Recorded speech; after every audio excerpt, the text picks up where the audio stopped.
Hello friends, என்ன தோசைக்கல்லை வச்சிட்ருக்கிறேன்னு பார்க்குறீங்களா? தோசைக்கல்ல இப்போ பாப்பாவுக்கு கொஞ்சம் சாப்பாடு இருக்குது. சரி, ஒரு ஆளுக்கு மட்டும் தாளித்து கொடுத்துடலாம் அப்படின்னு சொல்லி ஏன் வடை சட்டி வச்சிட்ருக்காதுன்னு சொல்லிவிட்டு இப்போ ஒரே ஒரு தக்காளி, ஒரே பச்சை மிளவா, ஒரு சின்ன ஒரு சைஸில் ஒரு பெரிய வெங்காயம் எடுத்து இப்போ தாளிச்சிட்ருக்கிறேன். அதுக்கேற்ற பொடியெல்லாம் கொஞ்சம் போட்டு இப்போ சோறை தாளிக்க போகிறோம். பக்கத்தாலேயே பெரிய தோசைக்கல்லில் தோசை வெந்துட்டுருக்குது. அதை வச்சு கொஞ்சம் காலையில் வச்ச சாம்பார் இருக்குது, அதை வச்சு இன்றைக்கி நைட்டை சமாளிச்சிடலான்ட்டு யோசனை பண்ணிகிட்ருக்குறோம். அவ்வளோதான் ஃப்ரெண்ட்ஸ், இதை பார்த்து நீங்களும் தோசைக்கல்லையே ட்ரை பண்ணுங்கள். ஏன் துளுண்டு சாப்பாட்டுக்கு கேஸையும்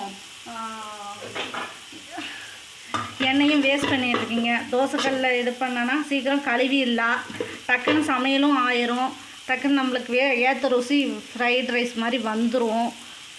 இதே வடை சட்டியில் எல்லாம் போய் ஒட்டிக்கும். அதுக்காக தான் இந்த ஐடியா உங்களுக்கு பிடிச்சிருந்தா கமெண்ட் பண்ணுங்கள், ஓகே அப்படின்னு சொல்லி கமெண்ட் பண்ணுங்கள். பாருங்கள், என்ன வேகாமையே தக்காளி வெங்காயம்லாம் வேகாமையே போடுறேன்னு பார்க்குறீங்களா? அது வெந்துருங்க, வணக்கும் போது வெந்துடும், ருசியும் சூப்பராக இருக்கும். நீங்கள் ட்ரை பண்ணி பாருங்கள் வீட்டில்.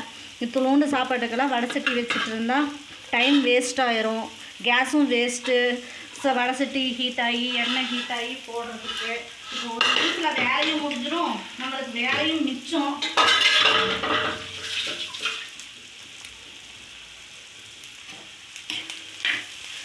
உப்பு போட மறந்துட்டேன், கொஞ்சம் உப்பு போட்டுக்கலாம்.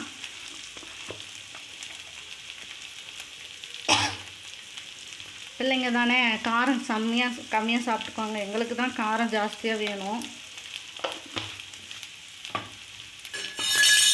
இப்போ இந்த பக்கம் பெரிய கல்லில் தோசை வெந்துட்டுருக்கு, அதையும் திருப்பி போட்டுக்கலாம். அதுக்குள்ளே கொஞ்சம்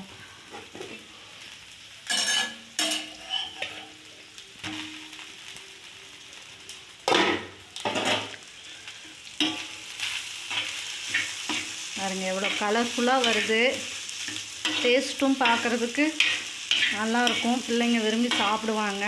காலையில் அவசரமாக நீங்கள் ஹரிபரியில் வேலைக்கு போகிறவங்கலாம் இந்த மாதிரி செஞ்சிங்கன்னா குழந்தைங்களும் நல்லா ருசியாக சாப்பிட்டுக்குவாங்க. உங்களுக்கும் கொஞ்சம் வேலையோட பேர்டன்லாம் கம்மியாகும், பாத்திரம் கழுவுறது இதெல்லாம். நாங்கள் அருவாமனையே யூஸ் பண்ண மாட்டோம், 20 வருஷமாக யூஸ் பண்ணுறதே இல்லை. தட்டிலையே அப்படியே வெட்டி அப்படியே வணக்கிக்கிறது தான், அதுதான் ஃபாஸ்ட் மூமெண்ட்டு. நான் வேலைக்கு போனதுனால அப்படியே பழகிடுச்சு. அப்போலேருந்தே இப்படி தான், அருவாமனையெல்லாம் உட்காந்து அறுக்கிற வேலையே இல்லைங்க. இப்போ கருவேப்பிலையை தூவி இறக்கிட்டோம்னா தக்காளி வணக்கியாச்சு சாப்பாடு.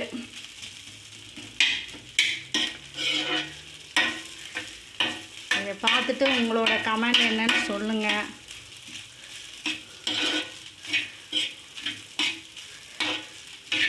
இப்போ இதை எடுத்தோடனே அழகாக தோசைக்கல்லை கழுவிட்டு இதுலேயே ஒரு தோசையை ஊற்றிக்கலாம், எண்ணெய் ஒட்டாமையும் வரும்.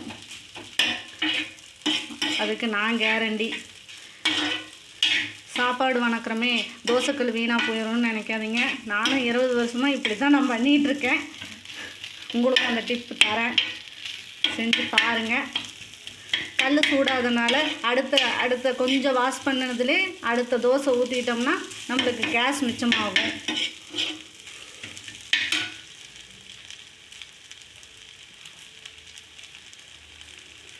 இப்போ கருவேப்பிலையை தூவிக்கலாம்.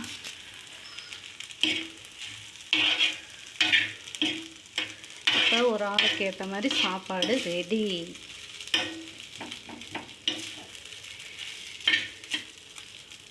டேஸ்ட் பார்த்துருவோமா?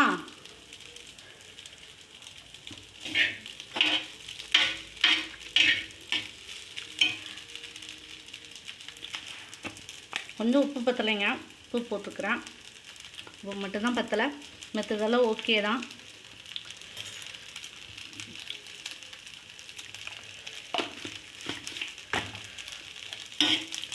தட்டில் சர்வ் பண்ணால் வேலை முடிஞ்சது. அடுத்தது தோசையை ஊற்றிக்கலாம். மறக்காமல் கமெண்ட்ஸ் பண்ணுங்கள் ஃப்ரெண்ட்ஸ்.